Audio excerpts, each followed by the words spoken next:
আসসালামু আলাইকুম। আমি সোনিয়া আফরিন চলে এসেছি বিকেলের ঝটপট রান্নার রেসিপি নিয়ে। আজকে আমি বানাবো বিকেলের নাস্তায় হালিম।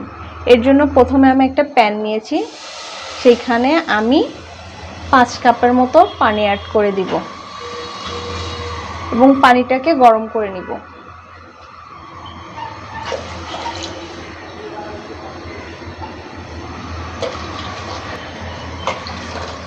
আমি এখানে 5 কাপ পানি নিয়েছি।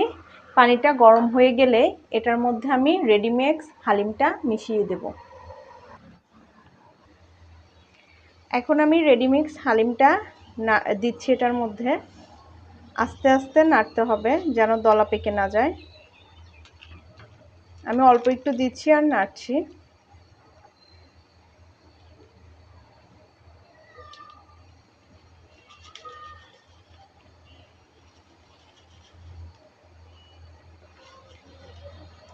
দেখেন আমি কিভাবে দিচ্ছি, যদি একেবারে ঢেলে দেই তাহলে এটা দলা দলা হয়ে যাবে।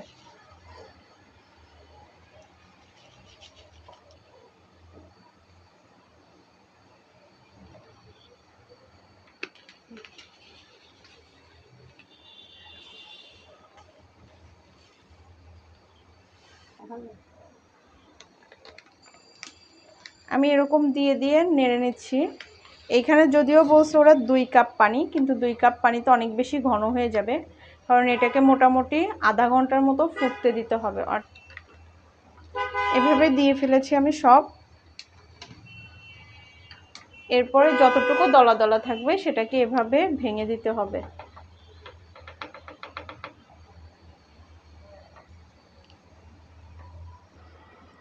দেখেন এখানে যতটুকু দলা দলা হয়ে যাবে ততটুকু এভাবে ভেঙে দিতে হবে, যেন দলা দলা না থাকে।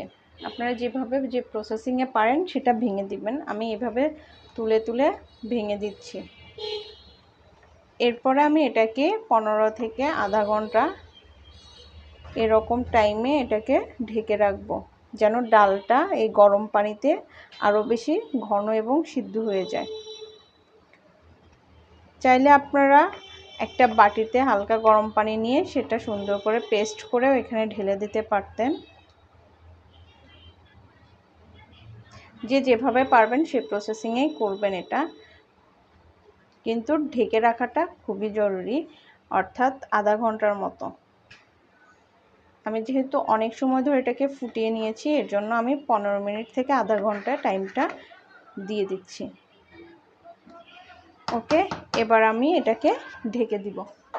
ঢেকে অন্য চুলাতে রেখে দিব, কোনো ধরনের আঁচ দিব না, অর্থাৎ চুলা অফ রেখে আমি এটাকে রেখে দিব 15 মিনিট থেকে আধা ঘন্টা। আমি অন্য একটা প্যান নিয়েছি, এখানে আমি একটু তেল দিয়ে দিব, একটু না একটু বেশি তেল দিয়ে দিব, কারণ বেরেস্তা করতে হবে।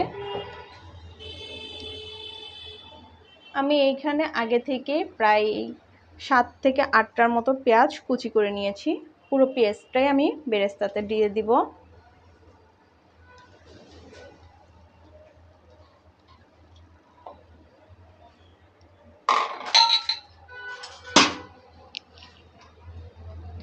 চুলাটা মাঝারি আঁচে রেখে দিতে হবে। নর্মালি বেরেস্তা আমরা যেভাবে করি সেভাবে, পুড়ে গেলে জিনিসটা খুবই খারাপ দেখা যাবে, এই জন্য আমি মাঝারি আঁচে দিয়ে দিয়েছি। এটা এখন এক পিঠ ভেজে গেলে আমি অন্য পিঠটা তুলে দিব। এবার আমি পেঁয়াজটা নাড়বো, কারণ নরম হয়ে গেছে।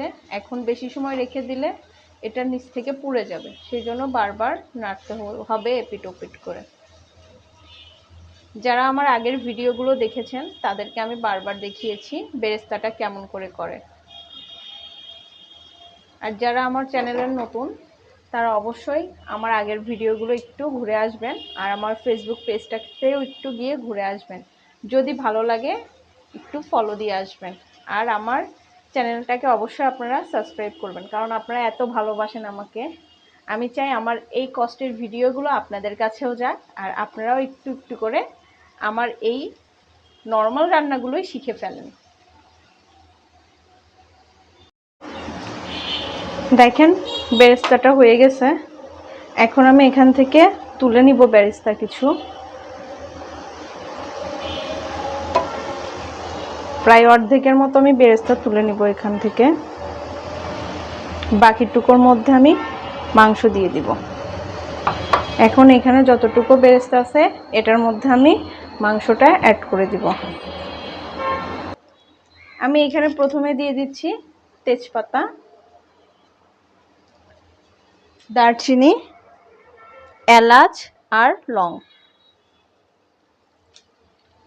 সবগুলো দেওয়ার পরে আমি এখানে মাংসটা দিয়ে দিব।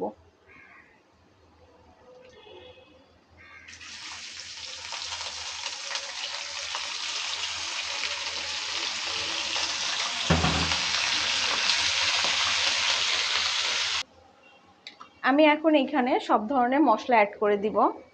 যদিও এটার মধ্যে একটা মশলা প্যাকেট থাকে, তারপরেও আমি এখানে প্রায় 2 চা চামচের মতো আদা রসুন বাটা দিয়ে দিচ্ছি।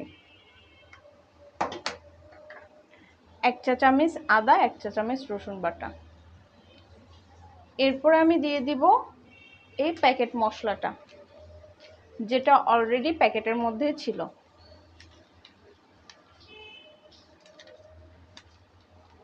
এটার মধ্যে সব ধরনের মশলাই দেয়া থাকে।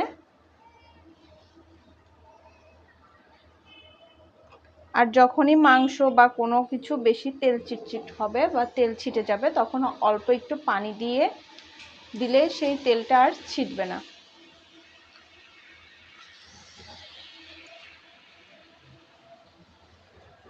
আমি কিন্তু এখানে এখনো লবণটা অ্যাড করিনি। আমি এখানে একটু সয়া সস অ্যাড করব, এর জন্য লবণটা পরে অ্যাড করছি। আমি এখানে 1 টেবিল চামচের মতো সয়া সস দিয়ে দিচ্ছি। এরপর টেস্ট অনুসারে আমি লবণটা দিয়ে দিব।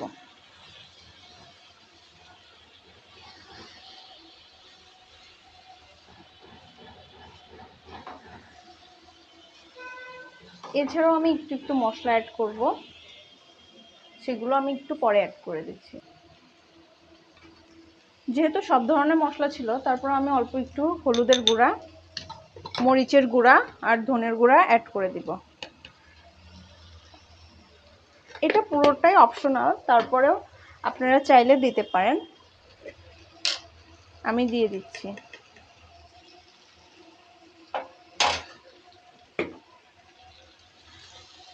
খুব সুন্দর একটা স্মেল বের হয়ে গেছে। যেহেতু মশলাটা ধরে যাচ্ছে বা লেগে যাচ্ছে, সেই জন্য আমি এখন পানি অ্যাড করে দিব মাংসটা সিদ্ধ হওয়ার জন্য।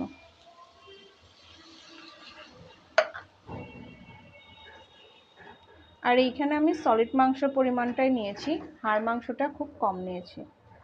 এখন এটাকে আমি ঢেকে দিব। মাংস কষানো হয়ে গেলে তখন আমি এটা অ্যাড করে দিব। এখন আমি ঢেকে দিচ্ছি মাংসটা সিদ্ধ হওয়া পর্যন্ত। দেখেন মাংসটা প্রপারলি রান্না হয়ে গেছে।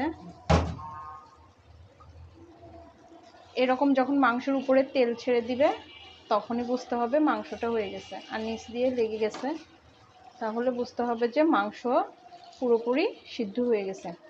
এখন আমি মাংসটা ঢেলে দিব সেই ডালটার মধ্যে।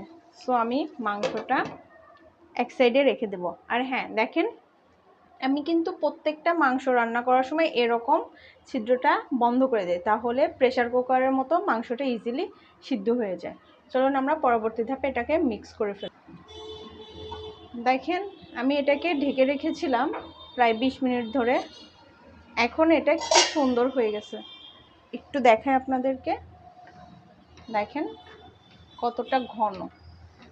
আর প্যাকেটের যে প্রসেসিংটা আছে ওই অনুসারে দিলে এটা আরও বেশি ঘন এবং একেবারে মাখো মাখো টাইপসের হয়ে যেত, অর্থাৎ কেটে কেটে খাইতে হতো এরকম।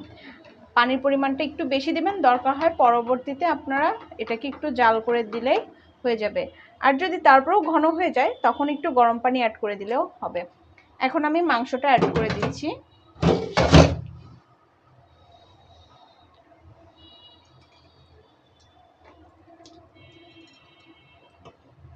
মাংসটা অ্যাড করে দিলে অনেকে এভাবেও খায়, কিন্তু আমি একটু রেস্টুরেন্ট স্টাইলে রান্না করব।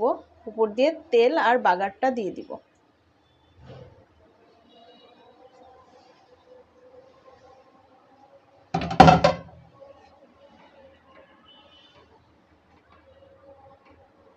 মাশাআল্লাহ, কি সুন্দর একটা কালার এসেছে, লোভনীয় একটা কালার।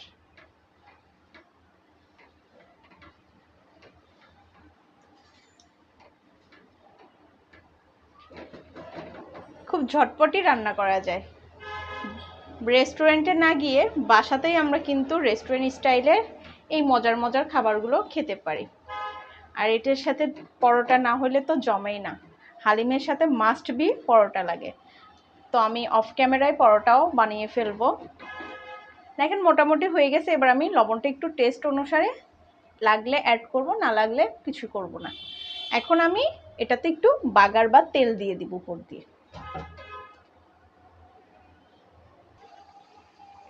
দেখেন এরকমও অনেকে খায়, কিন্তু আমি এটার উপর একটু বাগার অ্যাড করে দিচ্ছি আর তেলটা অ্যাড করে দিচ্ছি।